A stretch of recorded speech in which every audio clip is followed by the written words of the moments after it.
Hey everyone, it's me again. I had to make this other video because, as I said in the previous video, I probably forgot to show you some things. And I know I showed this to you in the videos before, the electromagnetic field of certain things, and then I told you it sort of looks like DNA.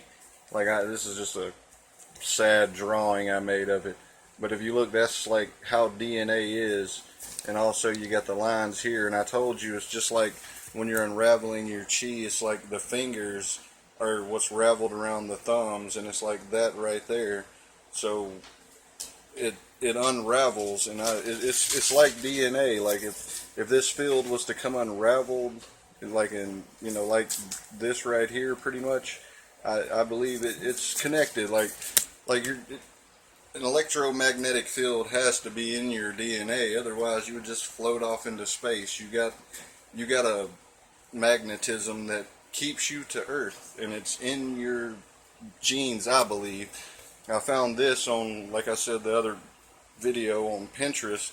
It says the dual photon electromagnetic field of consciousness, and it's like this. And there's the DNA up there, and if you look right in the center of this right here is coded EM cell, and it's got the little infinite symbol right in the center of it, like I was saying, which is magnetism. And of course they got this right here, and I read somewhere that a pyramid is like infinite power, but here's your dual consciousness right here, and it's got that a Mobius strip sort of type thing going around the brain. Like, let's say the left side is matter side and the right side is antimatter. So the left side is I and the right side is we. And I don't know if I can read it, it's kind of blurry. Consciousness matter on the the right side, left side, and subconscious matter on the right side. And it's just the magnetic field and the things we can do with telekinesis is in our genes, I believe. Everybody's. You just have to dig deep and unlock it. I got a couple of things here, like if you look at, let's say this is Tesla's work right here, and it says the forbidden numbers 3, 6, and 9 are the forbidden numbers. Let me see if I got it on here somewhere. Yeah, there it is, the Tesla's. And you note that there's the pyramid in the center of all of that, the 3, 6, and 9. And I think he was on to something somewhat like that, maybe a little more powerful than that. And I also got, let's see, here's a good way to meditate. It shows the loops going down through. Like I said, it also almost looks like DNA, but it's more of the electromagnetic fields of your chakras and stuff. And basically, it loops around. Like, let's say it starts off on the right. It also runs up to the ears pretty much, but it starts off on the right, coming to the outside, and then loops. It's just, I can't really explain it, but I feel all of this stuff. Like, let's see if I have anything else. There's a couple of cool things. Like, I don't know if any of you knew this, but this was in my other video too. I said something about it, how the chakras are all the key starter points are in the brain, and it shows how, 7's right here, pretty much where your third eye is, which is your 6th chakra, and that's pretty weird, but it's, I guess that's just how it works. I don't know, but and they're all connected from the brain, and this shows how it's connected through the chakras from the back side of you and all of that stuff. It's on Pinterest. I didn't even know what Pinterest was really, but all of a sudden they started sending me cool stuff like this. And let's see here, right here, this is I don't really know what it is, but it's got the pyramid with the eye in the center and someone down here looking at the very top of it. And I think that has something to do with, everything that, the stuff we're into pretty much. If you're really into it, you can't just, well, I can't just do telekinesis and not wonder how and why, and it's got me studying it a lot, you know, going for answers, digging deep for answers. And here's one, you could probably look it up on anything, but it's like exercises and stances to strengthen chakras. You know, just look that up. A guide to the chakras, pretty much. You know, look that up. That's pretty cool. You can do those stances and work on your chakras. But it's a lot of stuff. Let's see. Now I found this. This is cool. All types of auras. You can pause the video and check those out. I'll try. I don't know if you can read them or not, but they all have different names. Like, some people can see energy fields, and you know, they can even take photographs of your energy field. And these are the various energy fields that they would probably photograph. Like, there's one, the dotted one's called the porcupine, and the one where it's coming out of his head pretty much is withdrawn and beside yourself, and there we go. And you know, there's just a whole bunch of different ones. This one's called the hook. I've actually done telekinesis enough that where it felt like there was a hook coming out of my head like that right there, and I was able to hook on to the in my first video I used the plastic lawnmower hubcap, and I was moving it around on the side wheel, and that's kind of what it felt like I was using. This one's called mental grasp, where there's like just a big hand claw coming out of the face pretty much. And then, you know, I think that one's, what's it called? Power wheel display.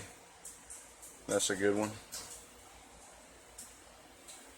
I don't know if you can read it. It's showing up backwards on the phone, but boundary containment, where you're just in a field pretty much. This one is hysteria, with just all that. And this one is combination, where I guess you can do multiple things. And this one's verbal darts, I believe. Oh, verbal arrows, my bad. There's a bunch of them. Just look that up. It's pretty cool. But I think they have a lot to do with unlocking different abilities. Believe me, if you can just do telekinesis, I don't think that that's all you could do. I think every ability, like on that game that I put in the video, Psyops, there's multiple abilities. I believe that people can heal people. I found this one video where it talked about monks that went to the hospital. It was 3 monks, and this woman had a tumor, and they had the tumor on an ultrasound, and these 3 monks gathered around this woman, and they started praying and chanting around her, and on that ultrasound the doctors watched the tumor inside of her shrink and disappear. They healed her, and that's really awesome. We could use some healers out there, man. That's really cool. I mean, and they're all about balance and stuff, and I think that there are people out there that can do this, but with balance, you can't just go around healing everybody, you know, for obvious reasons, because the world would just be way overpopulated. But I can't think in those terms. If there are people out there that can do that, I would just be on top of helping everybody, you know. Like, I can't think about the world being overpopulated. It would just be too difficult to know someone needed help and not go help them. You know, that's just my way of thinking. I can't help that, but I get where they're coming from, but I just can't agree with it. And I've been looking up a lot on the Egyptians, who pretty much knew a lot of stuff, you know, that, like this one right here. I don't know if you probably can't see it too well, but they got a pyramid drawn. This is a painting pyramid with someone basically levitating above it, and then they have the sphinxes over here that it looks like they're levitating pretty much. And you can't see it, but there's like a little circular, like, temple or something right there, and then there's like locusts, giant locusts around this, and I don't know. Like I said, there's a lot of stuff that back in the day didn't really mean much to me when I seen it or read it, but it does now. It's all from the past, and let's see here if I can find anything else. I got a lot of stuff that I basically took pictures of, and it really means stuff that I believe anyway that could help out in the, you know, in a lot of things. Well, I guess I transferred it to my other phone, but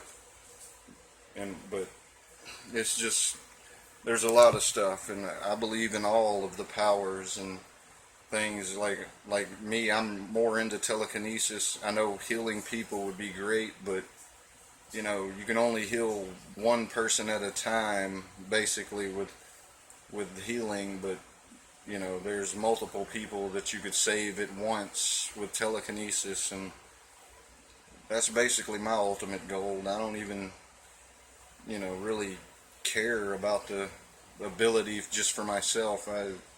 Ever since I was a kid, I've always wanted to be able to help people on a massive scale, and that would really help out a lot, you know, to help people with. You know, you could help put out the fires somehow. I don't know, carry big barrels of water, big drums of water, and drop it on the forest fires, and get multiple people out at once if your, you know, mindset was powerful enough to latch on to more than one object, which I've been practicing with the psi wheel. I can do it.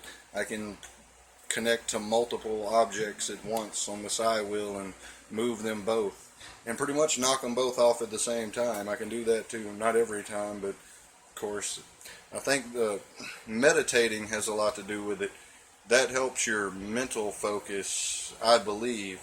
And then I've also had thoughts to where, you know, you're looking at an object and you're connected to it, but then you blink so your eyes are closed, and that might draw the focus off instantly somewhere else. But if you practice meditating with your eyes closed, mind open, I don't know.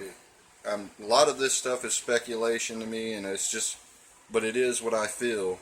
Like I said, I do the movements that draw it back. I was doing it fast in the videos, but it's more like, that's why I thought, when I said in my first video, I thought it was like Tai Chi, but I'm not too sure. I think all the movements ever are because someone felt it like I did, and it's just become something, you know, like Tai Chi, karate, Taekwondo, all of it, you know, it wasn't just something someone made up.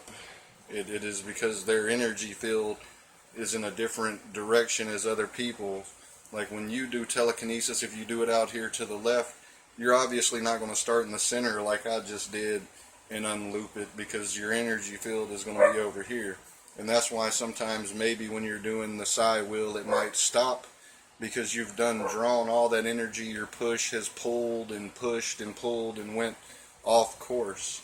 And I don't know if it happens to everybody else, but since in the other video I was talking about the sight from behind, starting from behind, you got to know the back of your body as well as the front, because the chakras come out the back too, not just the front, and it unravels from the front, so it stretches the back and takes it off course. So you got to be able to focus on both sides and straighten that out. And that's why it stretches the back side out, which in turn pulls this side this way, and it'll start pulling this side that you're going this way. It'll pull it this way because it's stretching this one. You know, it takes it off course. It basically becomes unraveled. And just like in this right here that I showed you in the other video, if you note those coils that are going, I don't know if you can really see them really well, but it's like coiled going around your body. Like, let's say it starts here, it coils, but it also comes down like this, and I think it's in one direction. And I also watched a video where a monk stood a brick up on a table, and he got way down at the other end of the table, and he went like this and made the brick fall over, you know, heavy brick, just big brick, and did like that and spiraled his finger. And I think that's why he did that, because to get it straight, like if you go like this, it doesn't ravel around with the coils of the magnetism on your body. like I said, all this is speculation, but I do feel it with the energy. And in my first video that I ever made, I told everybody about the amethyst and aquamarine, how it made me where I could feel everything without even touching it from a distance. And it got painful. It was like stretching something, like the rubber suit. It was like you can take a balloon and stretch it across your arm, you know, just like loosely stretch it, and after a minute it'll start to burn, and when it's pulling, that's kind of what it's like right there. It's like a burning pull, like friction almost, and that's what I was feeling. But once I started doing the movements, that kind of quit happening as much, but I still feel everything that I'm telling you, even the eyes, and you know, like the front and the back that I told you about. When I connect to an object, when the back starts to stretch too much, it's almost like I go cross-eyed, but that's because it's straightening out the backside, and when it straightens that out, I go cross-eyed, and then instantly when my eyes straighten back out, it's like I have a perfect connection again. It's like it straightens that out. I think it goes cross-eyed because it's stretching the sight from the back. It's, like I said, it's speculation, but if anyone out there experiences anything like what I'm describing, let me know, please. Private message, because you don't want anybody else to know or whatever, that's fine. But, you know, I'd like to help people with it, because I do want to believe that there's more good people out there than bad. And there would be a lot of people that would, if they could get it powerful enough, would help this world and, you know, help people all around.